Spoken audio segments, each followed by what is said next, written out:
Public Sénat, avec le soutien de la Mutuelle nationale territoriale, la Mutuelle des agents des services publics locaux et Adviso Partners, cession, acquisition et transmission d'entreprises, nos territoires ont de la valeur, vous présente le Journal des territoires.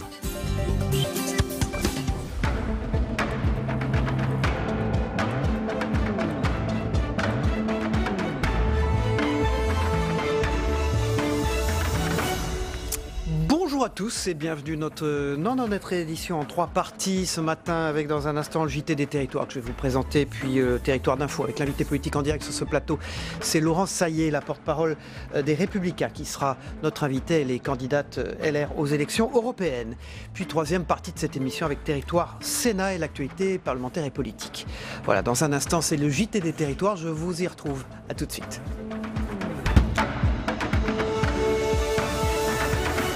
Bonjour à ceux qui nous rejoignent. On commence ce journal avec les défilés du 1er mai. En rouge et jaune cette année, en tout 164 500 personnes ont manifesté dans toute la France selon le ministère de l'Intérieur. La CGT a, elle, comptabilisé 310 000 personnes. Alors que la situation a été tendue à Paris, la plupart des défilés se sont terminés dans le calme en région, comme à Marseille ou à Bordeaux. Partout, gilets jaunes et syndicalistes ont défilé côte à côte, jugeant partager les mêmes revendications, notamment sur les salaires, les retraites ou les services publics. Écoutez ces manifestants. Nous, ce qui est important pour nous, c'est que les gens luttent pour leurs droits, pour que on augmente les salaires, qu'on préserve les services publics, les retraites, etc. Donc tous les apports sont bons. Les gilets jaunes, dans la mesure où ils se battent aussi, c'est parfait. Ce qu'il faut, c'est aussi se battre dans les entreprises. La CGT, elle mène la lutte dans les entreprises. Moi, j'ai de l'émotion quand je vois tous les chants, quel que soit leur syndicat, on est tous main dans la main, l'humain. Voilà, moi c'est ça le mot-clé aujourd'hui, l'humain. C'est important, avec nos valeurs. Voilà, on poursuit ce JT avec l'université de Metz. Une marche en réaction aux messages racistes. Une marche antiraciste était organisée au départ de l'université suite à l'affaire d'insultes racistes sur le campus du Saulcy de Metz en Lorraine. 300 personnes ont manifesté en soutien aux étudiants visés par ces discriminations. Le président de SOS Racisme ainsi que le consul général du Sénégal à Paris, Amadou Diallo, se sont joints au mouvement pour dénoncer ces propos odieux. Un reportage de Jean-François Ambroise et de Gaël Tis pour Via Mirabel, notre partenaire. Marcher pour dénoncer des actes odieux. 300 personnes sont rassemblées sur le campus du Saulcy à Metz pour dire non au racisme en réponse aux événements dévoilés la semaine dernière sur les réseaux sociaux. Choqué à la fois par de tels comportements aujourd'hui, maintenant. Je trouve ça complètement aberrant qu'on puisse encore se poser ce genre de questions et qu'on soit obligé de faire des marches contre le racisme, tout bêtement, le racisme le plus crasse, le plus primaire, qui malheureusement s'exprime par des nouveaux canaux, des nouveaux outils. Des insultes et des commentaires discriminatoires ont été proférés sur une conversation privée regroupant une dizaine de personnes inscrites en sociologie. Seulement des messages ont fuité, provoquant une onde de choc chez les étudiants visés. Nous luttons contre un fléau social qui n'a pas sa raison d'être dans cette société. On a été victime et tout par ces propos racistes qui viennent de certains de nos collègues de classe. Donc on est là aujourd'hui, c'est pour ça. C'est pour militer pacifiquement, sensibiliser les gens pour que ça arrête, pour que ça se stoppe, parce que vraiment ça ne fait pas partie des valeurs de la France. Le mouvement fait grand bruit à Metz, mais aussi hors de la région. Le président de SOS Racisme s'est joint à la marche pour soutenir les étudiants visés et dénoncer ces pratiques inadmissibles. On pourrait quand même s'attendre que des jeunes en sociologie aient quand même la capacité à distinguer ce qu'est un propos raciste de ce qu'est une plaisanterie. Or là, sous couvert d'humour, ce qui a été fait, c'est un harcèlement raciste où des noirs ont été comparés à des singes, à des bonobos. C'est quelque chose de totalement inadmissible, y compris dans des messageries privées, puisque ça a fini par être rendu public. Le consul général du Sénégal à Paris a fait le déplacement pour assister à la marche. 11 000 Sénégalais étudient dans les universités françaises. Une communauté aujourd'hui choquée par cette affaire. J'ai rencontré des autorités donc de la ville, de la préfecture et de l'université. Je pense que les choses sont prises très au sérieux. S'il y a des fautifs, les sanctions vont tomber, ça c'est sûr. Alors on dit non au racisme dans ma fac. Non au racisme dans ma fac. Certains étudiants visés par les insultes ont porté plainte. De son côté, l'Université de Lorraine a lancé une commission d'enquête. Les étudiants et les personnes mobilisées attendent que des sanctions soient prises à l'encontre des étudiants responsables. On se rend à Nantes maintenant après les fusillades du Grand Bellevue. Elle était prévue initialement pour présenter les futurs aménagements urbains de la ville de Nantes. Mais au vu des derniers événements et notamment cette fusillade dans le quartier, la réunion publique du Grand Bellevue ne pouvait pas faire l'impasse sur la sécurité. Habitants, acteurs associatifs, élus locaux et représentants des forces de l'ordre, chacun s'est exprimé. Écoutez le reportage de Télé Nantes, notre partenaire. Moi, je voulais simplement poser cette question, savoir qu'est-ce qui est envisagé pour qu'il n'y ait plus tous ces équipes de jeunes qui sont à traîner aux quatre coins de la place Mendès-France, qui ne sécurisent pas les gens. Certains ont évoqué la peur, d'autres ont fait le récit de certaines agressions. Après les derniers événements et notamment la fusillade dans le quartier, cette réunion sur l'aménagement du Grand Bellevue ne pouvait faire l'impasse sur la sécurité. Sur l'estrade, le directeur départemental de la sécurité publique a voulu rassurer sans minimiser. Quand on regarde sur les dernières années, la délinquance à Bellevue, c'est quelque chose de très stable. On oscille entre 750 et 850 faits par an. Ça représente, par rapport à l'ensemble de la circonscription de Nantes, un peu moins de 2% de la délinquance nantaise. Également à la tribune, les acteurs associatifs du quartier qui ont notamment organisé la marche blanche ce week-end ont tenu à intervenir pour lancer un message. Il faut essayer, pour être positif, de relever aussi ce qui se fait de bien dans le quartier et non seulement ce qui se fait de mal. Et que pour lutter contre ce qui se fait de mal, personne n'a de baguette magique et qu'il va falloir qu'on travaille tous ensemble. Associations, institutions, habitants, citoyens, toute personne qui se sent en insécurité ou qui a envie de changer les choses, elle se doit d'agir à sa façon, à son niveau. Mais en tout cas, tous ensemble, moi je reste persuadée qu'on pourra y arriver. Et le maire de Nantes, Johanna Rolland, a insisté sur l'importance du projet urbain du Grand Bellevue, un réaménagement du quartier qui contribuera aussi à la lutte contre la délinquance. 310 millions d'euros seront investis. Dès 2021, plusieurs écoles seront rénovées, sans oublier la construction d'une maison de la santé et d'un nouvel équipement sportif. Voilà, toujours dans l'Ouest, on se rend en Bretagne maintenant.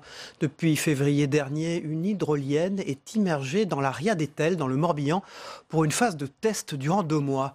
En début de semaine, les équipes de Guinard Énergie la sortaient de l'eau pour la saison estivale. Un reportage de Xavier Patrijon pour TB Sud, la chaîne du groupe Le Télégramme, notre partenaire en Bretagne. Elle s'appelle P154 et depuis un peu plus de 2 mois, elle est immergée dans la Ria d'Etel près de Bels.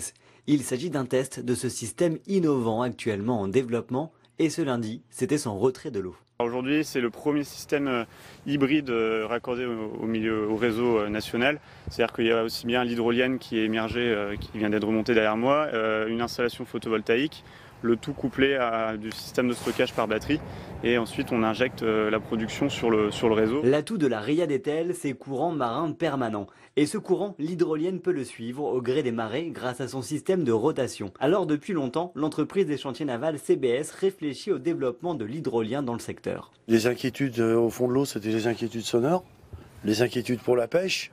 Il y a eu des caméras qui ont été immergées, des plongeurs qui sont venus vérifier et tout se passe très très bien. Même si aujourd'hui il faut la retirer pour la période estivale, ce projet n'est pas dénué de sens pour la commune voisine, Etel. On a envie d'utiliser la glacière comme un démonstrateur de ces nouvelles énergies. Et effectivement, on propose à la mairie d'Etel de les accompagner sur cette production d'énergie nouvelle. On va utiliser une hydrolienne sur catamaran qui permettra à tout le monde de visualiser, de toucher ces nouvelles énergies et de s'y approprier. Guinard Énergie teste également une autre hydrolienne du côté d'Arzon, un peu plus petite, avec là aussi des perspectives intéressantes pour la fourniture d'électricité. Le fait de ces dimensions qui sont quand même assez compactes, en fait, on peut les voir installées dans des rivières, dans des fleuves et pouvoir produire pour des villages. Retour programmé de l'hydrolienne d'ici septembre dans la Ria, pour une durée minimum de 6 mois. On part pour l'Occitanie maintenant. 40 cyclistes partiront demain de Montpellier pour pédaler sur près de 200 km pour rejoindre Castres à l'occasion du match de rugby qui opposera le Montpellier Hérault Rugby Club aux champions de France en titre. Un défi sportif mais surtout caritatif. Les participants ont dû récolter des fonds au moment de leurs inscriptions, fonds qui seront reversés à une association de lutte contre les discriminations. Anaïs Tourès pour Via Occitanie, notre partenaire sur place. Non, ces 3 cyclistes ne se préparent pas pour le Tour de France, mais pour le défi des cystes. Le 3 mai prochain, ils partiront de Montpellier pour rejoindre Castres à vélo, à l'occasion du match de rugby qui opposera les 2 villes. 2 jours à pédaler demandent une certaine préparation. Et bon, du coup, j'ai préparé ça. C'est difficile quand même parce qu'il y a plus de 2000 mètres de positif. Un dénivelé qui ne fait pas peur à cette ancienne joueuse de rugby. Depuis l'arrêt de ma carrière, on fait quand même beaucoup de vélo et je me devais de relever ce défi. Un défi sportif mais aussi caritatif.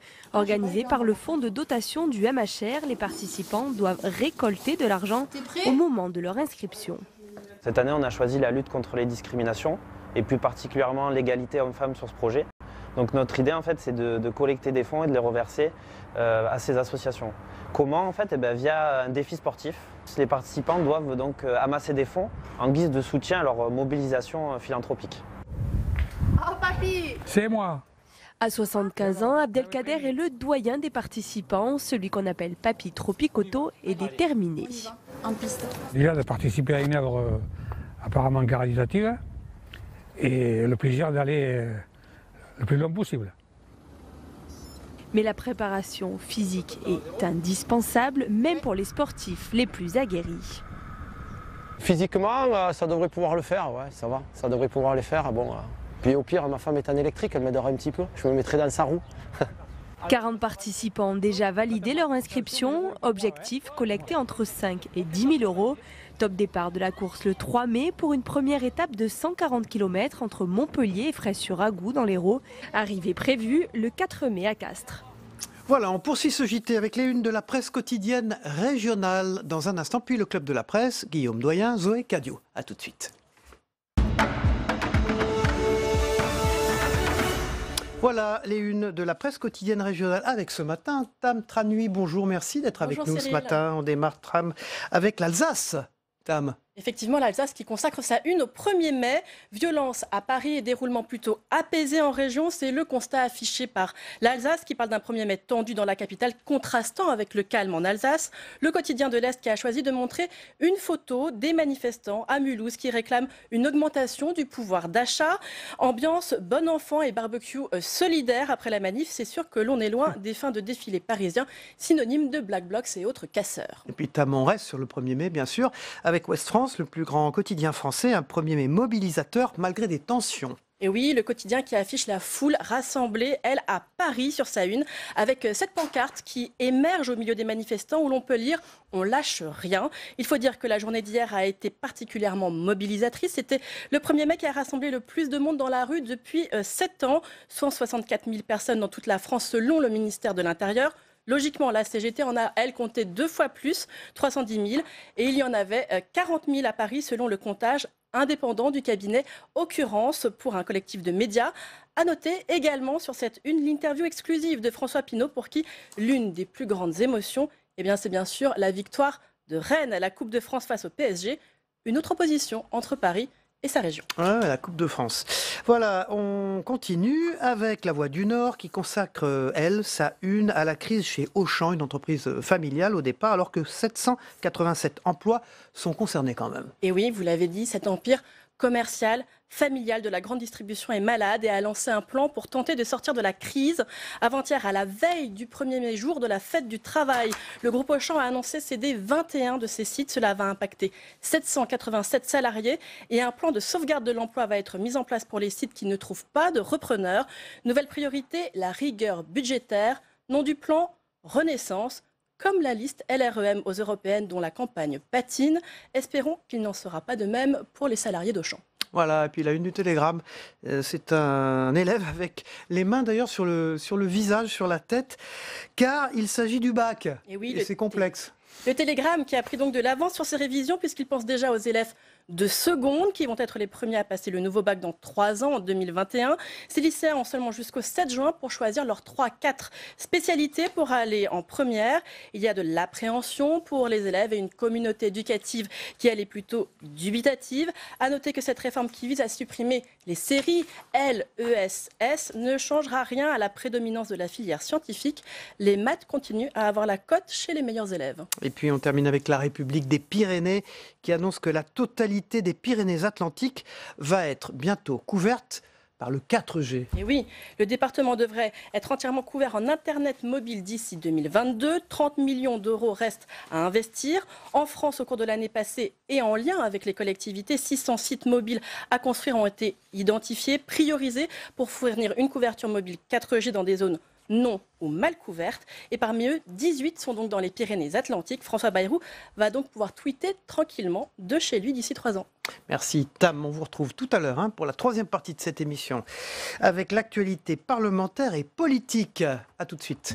Tout de suite, c'est le Club de la Presse. Zoé Cadio, Guillaume Doyen, je vous les annonçais, ils sont là. A tout de suite.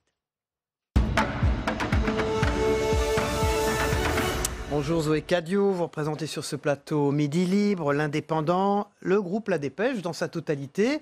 On va parler du 1er mai. D'ailleurs, votre papier sur ce live, vous étiez à ces manifestations hier, paraît dans les 3 journaux du groupe La Dépêche aujourd'hui. Et puis Guillaume Doyen, bonjour, de la Gazette des communes, des départements et des régions habitués de cette émission. Merci d'être avec nous ce matin. On reviendra avec vous sur Édouard Philippe et ce séminaire gouvernemental tout à l'heure. Merci. Zoé Cadio, tout de suite, hier, vous étiez donc, j'allais dire, sous les gaz lacrymogènes. Vous en avez vu beaucoup ou pas ? Vous en avez subi beaucoup ? J'en ai subi beaucoup, oui. Mais il faut dire aussi qu'il y a des moments aussi, ça a été assez violent. Et même, on peut être surpris de cette violence qui égrène les défilés aujourd'hui. Violence due à quoi ? Due à qui ? Alors, c'est une bonne question. Je pense qu'il y a des responsabilités de part et d'autre sur cette violence qui monte dans les défilés. Mais il faut savoir aussi qu'on peut comprendre aussi que les policiers perdent parfois patience quand on voit la violence, qu'ils reçoivent les pavés dans la figure, les bouteilles. Quand ça part comme ça, il est vrai qu'on peut comprendre qu'ils réagissent un peu violemment. Cela dit, quand on est dans le défilé, comme je l'étais hier, il y a des mouvements de foule qu'on ne comprend pas. Et ces mouvements de foule sont nourris soudainement par des tirs de gaz lacrymogène ou des tirs de désencerclement. Et on ne comprend pas pourquoi ça démarre comme ça. Mais est-ce que ce n'est pas pour que les forces de l'ordre puissent disséminer la manifestation, la casser, éviter qu'il y ait un trop grand nombre de gens au même endroit, donc des risques. C'est ce qu'on a entendu hier, parce qu'il faut savoir hier qu'au départ, cette manifestation, c'est le traditionnelle journée du 1er mai, c'est le défilé du 1er mai, la fête des travailleurs, et d'ailleurs, traditionnellement, ce sont les syndicats qui sont en pointe, ils sont même en tête de cortège, et on l'a vu hier, ils n'étaient pas là. Ils n'étaient pas là. Pourquoi ? Parce qu'ils ont été plus ou moins chassés par les gilets jaunes. Donc hier, on peut dire que la fête du travail avait une couleur un peu trop jaune pour les syndicats. Alors, les Gilets jaunes se sont, en vrai dire, appropriés la manifestation et le défilé, et ils étaient là pour revendiquer et dire qu'ils ne céderont pas et qu'ils sont toujours mobilisés. Et c'est vrai que hier, il y avait du monde. Guillaume Doyen, ces syndicats, ils sont débordés lors de ces manifestations maintenant, systématiquement.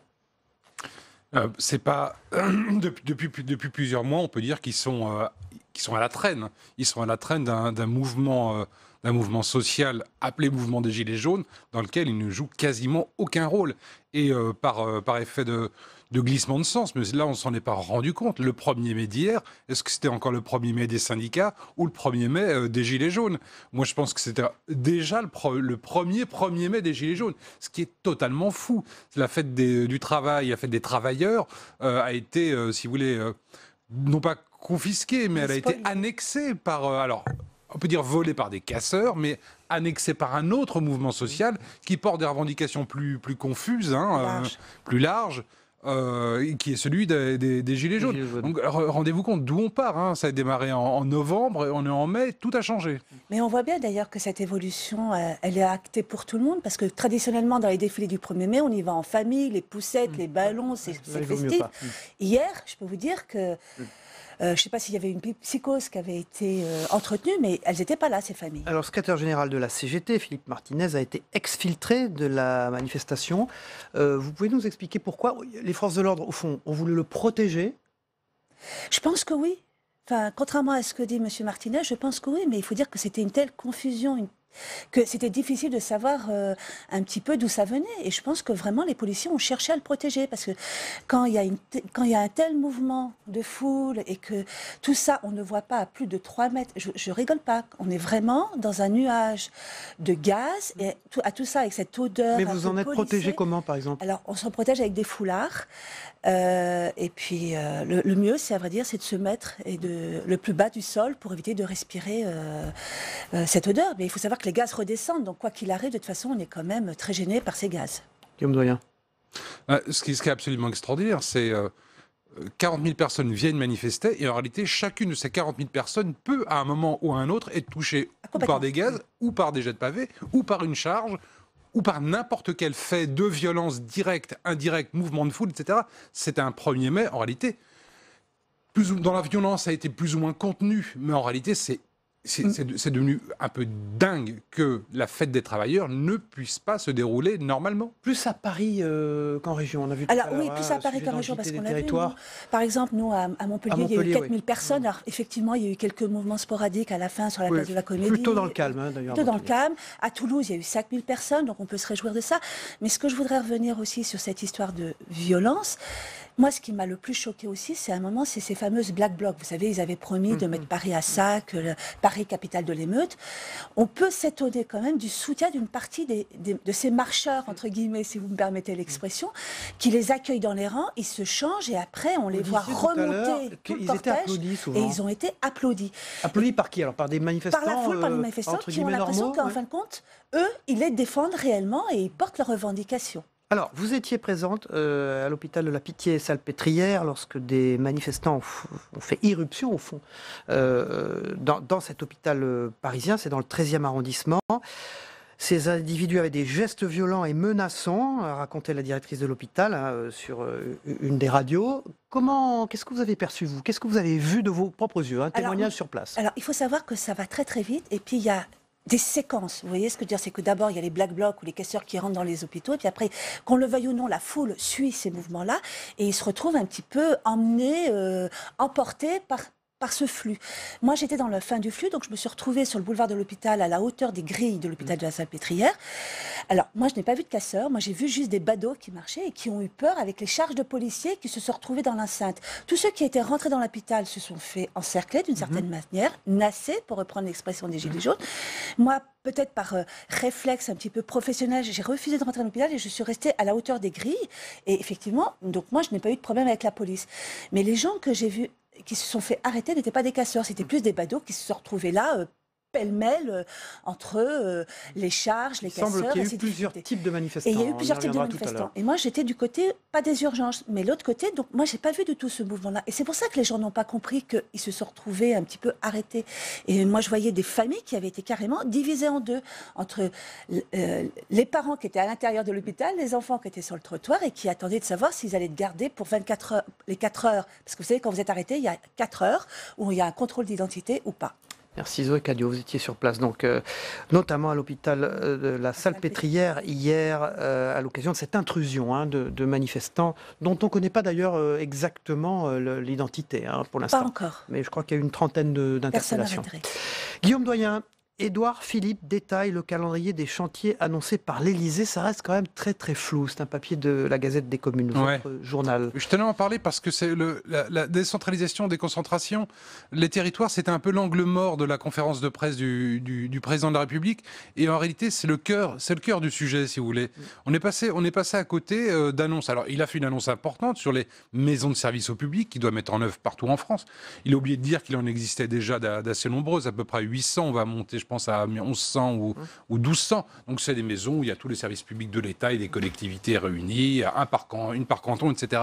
Mais il y a d'autres sujets derrière qu'on n'a pas abordés. Par exemple, la réforme de la fiscalité locale. Si vous pensez que c'est un sujet annexe ou qu'il n'est pas imminemment lié à la vie quotidienne, vous vous trompez. La fin de la taxe d'habitation va arriver d'ici 2020, fin totale, et Qu'est-ce qui va remplacer ces 20 milliards d'euros qui devront être trouvés? Il y a une succession de sujets aujourd'hui que le gouvernement doit mettre en route et qui sont absolument énormes, et une immensité qu'on ne voit pas venir. Édouard Philippe, c'est lui qui les mènera, ces réformes? Alors, j'en suis pas totalement convaincu. Moi, je pense qu'il va avoir du mal à les mener. Je ne suis pas certain que les élections européennes se déroulent comme ils l'entendent si on pense aux résultats. Et puis derrière, il y aura des municipales, on verra. Donc ce sera peut-être un autre Premier ministre qui mènera la totalité de cet énorme chantier. Mais de toute façon, il doit démarrer là et assez vite. En deuxième partie d'émission, pardon, nous reviendrons ensemble sur ce séminaire du gouvernement qui n'a pas eu l'air de beaucoup plaire à Emmanuel Macron. Hein. Il a un peu tensé ses ministres. Alors je citais le Parisien qui raconte que le président de la République s'est fâché, trouvant que les ministres étaient un peu, si j'ose dire, mous du genou et ne prenaient pas vraiment les sujets à cœur. Il a dit, voilà, j'ai fait, je sais pas, 700 heures dans les territoires auprès des élus et vous bougez pas beaucoup. Mais, vous savez, il y a des tas de sujets compliqués à prendre pour les ministres, mais ils doivent y aller. Pensez à la mobilité, pensez à l'énergie, il y a beaucoup de choses. On y reviendra, deuxième partie d'émission, sur ce séminaire du gouvernement qui n'a pas beaucoup plu à Emmanuel Macron. Merci Guillaume Doyen à la Gazette des Communes. Merci Zoé Cadio qui représentait les journaux du groupe La Dépêche ce matin et qui était sur place dans les manifestations hier également pour nous. Merci beaucoup. Merci. On passe tout de suite à la météo des territoires, le temps qu'il fait en France et on se rejoint tout de suite après. À tout de suite. La météo vous est présentée par l'Assemblée des départements de France.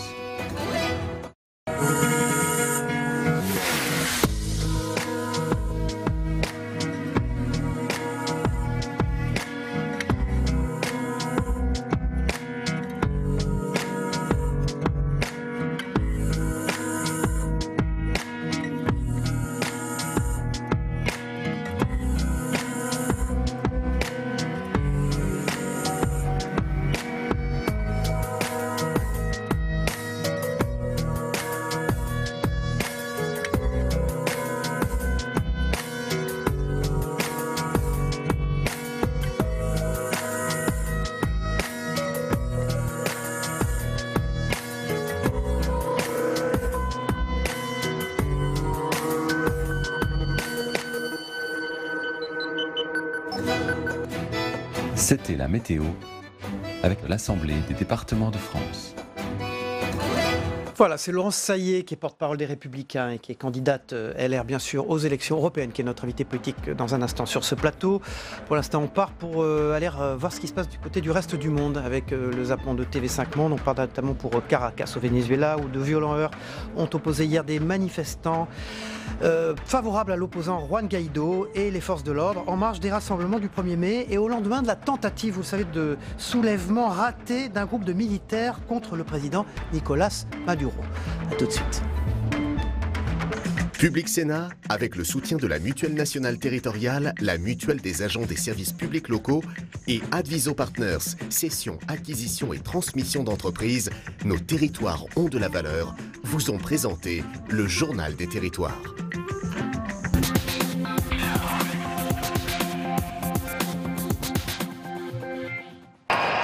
Il avait annoncé la plus grande manifestation de l'histoire du pays.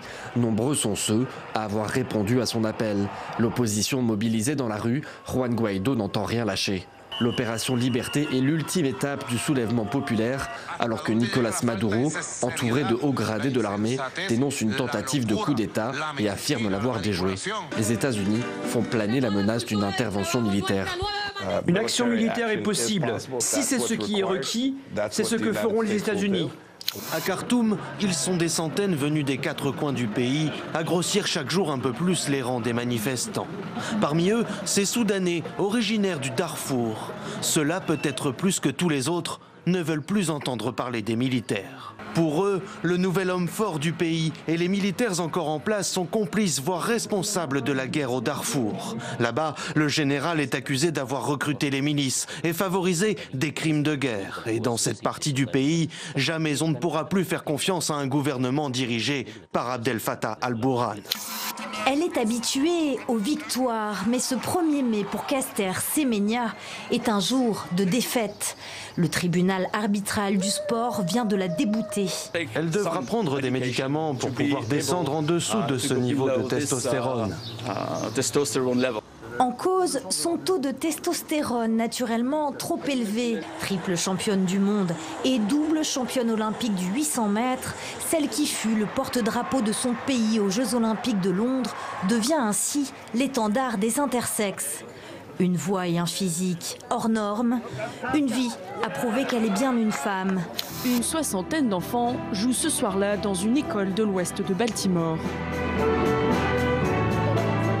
Ces jeunes musiciens font partie d'Orchids, un programme qui veut insuffler le changement social en enseignant la musique. Baltimore évoque surtout la violence, les inégalités sociales et les émeutes qui ont secoué la ville en 2015, quand Freddie Gray, un noir américain, a été tué par des policiers. Dans cet environnement, Orchids offre un endroit sûr aux enfants où rester après l'école. Orchids rêve de faire de Baltimore la ville de la musique plutôt que celle du crime.